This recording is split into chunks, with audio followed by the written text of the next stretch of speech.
আসসালামাইকুম।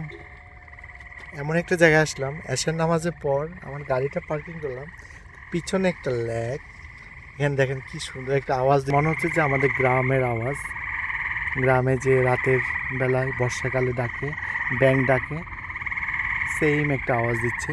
এখন রাত, এশার নামাজ হয়ে গেছে, তো এখান থেকে খুব সুন্দর একটা ডাক আসছে। আমি ফিল করতেছি এখন আমাদের বাংলাদেশকে, বর্ষার সিজনগুলোকে। মানে এই জিনিসটা আসলে আমি এতদিন ফিল করতে পারিনি, আজকে কিন্তু খুবই ফিল করতেছি যে আমি গ্রামে আছি। বর্ষার ডাকটা খুব ওয়ালাইকুম আসসালাম। সো সবাই এখানে আসে নামাজের জন্য, মসজিদটা।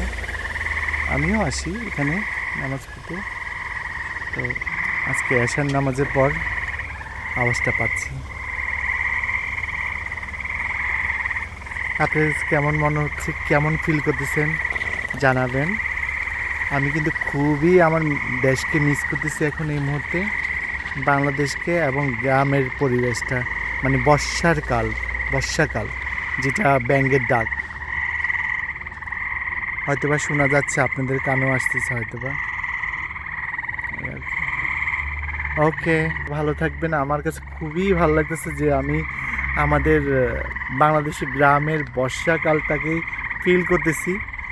আরও কিছুক্ষণ বসবো, আমার গাড়ি যেহেতু সাথেই আছে, সো এখানে বসে কিছুক্ষণ ফিল নিব। মানে আমার কাছে ভালো লাগতেছে, খুবই ভালো লাগতেছে যে মানে কি বলে জানাবো। আমি অনেক বছর হয়েছে বাংলাদেশে বর্ষাকালে থাকি না বা গ্রামে যাওয়া হয় না। সো আজকে আমি ফিল করতেছি এই জায়গাটায়, খুবই ভালো লাগতেছে। ওকে, আমি এনজয় করি, আপনারাও এনজয় করবেন আওয়াজটা শুনে। আল্লাহ হাফেজ সবাইকে, শুভ সকাল বাংলাদেশের সবাইকে, এবং আমেরিকার সবাইকে শুভরাত্রি বলে শেষ করছি। আসসালামু আলাইকুম।